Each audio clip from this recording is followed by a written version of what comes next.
As a Redmi fanboy, I have used Poco F5 and Redmi K70 Ultra for the last 2 years, but I have never paid attention to the Redmi Note series because the previous Redmi Note was just a budget phone with no highlights and no killer features. No one wants to buy an average phone, right? But everything is different this time. They launched this, Redmi Note 14 Pro Plus, a 7S Gen 3 phone with a 6200 mAh battery and IP69 waterproof.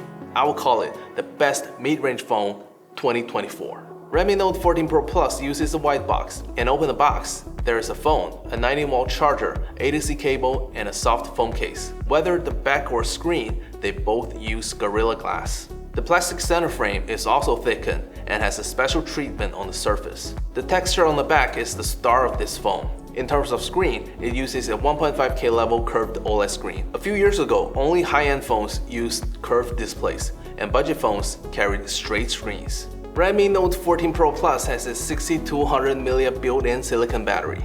Simply put, it uses silicon-based anodes to increase the energy density of the battery effectively. I've collated the energy density of each of these different brands. You can pause and take a closer look here.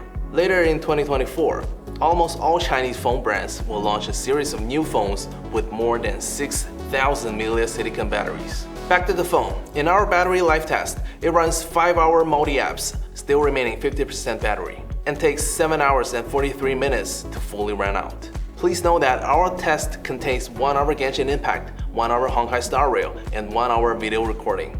It's higher consumption than daily use. In the real world, the battery life of Redmi Note 14 Pro Plus will be better than our test result. It uses a 1.5K OLED screen from TCL. It has 120Hz refresh rate and 12-bit color depth. In our lab test, it performed better than any other phone in this price range. It has 557 manual maximum brightness, and full screen peak brightness reached 1300 nits.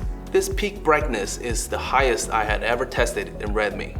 Do you know that this screen has color gamut auto switch? It has been placed in the original color Pro mode. It's the first time I have found this mode on a Redmi Note phone.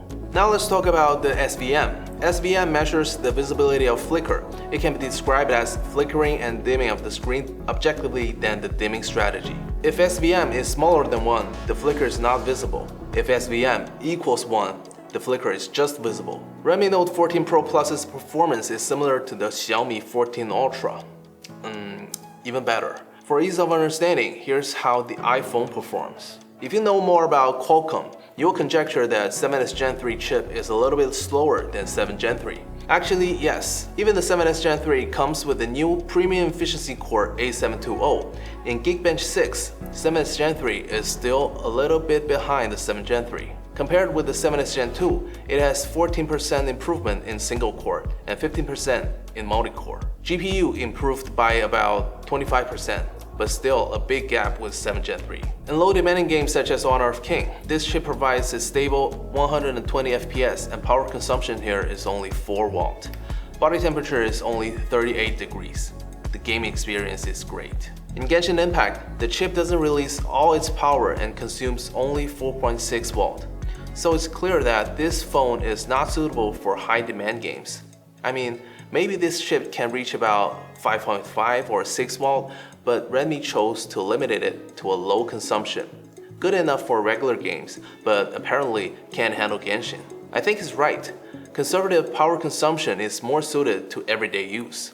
After all, not everyone runs Genshin on their phones. Redmi Note 14 Pro Plus supports IP66, IP68, IP69 this time, which is pretty much the most waterproof you can get for a phone. I did something crazy. Took the phone, scuba diving with me, and the phone managed to survive the water pressure at a depth of 7 meters. Crazy. I was expecting the phone to be completely destroyed at around 5 meters, but it held up. Much better than I expected. In drop test, thanks to these 2 Corning Gorilla Glasses and optimized internal structure, the phone survived 30 drops from 1 meter to 2 meters.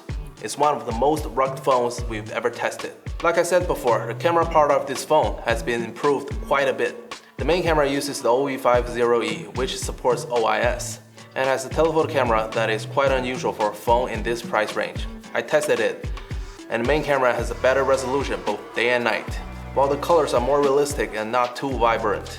This has been proven in actual shots. I personally love the style. However, limited by the size of the sensor, the telephoto camera's performance at night is quite average with a lot of noticeable noises. Compared to the previous generation, this phone has been upgraded in almost every aspect. But I'm still not sure what users outside of China would think of a phone like this. Would you pay for that? Feel free to leave your comment below. This is Wildlife Channel. See you next time.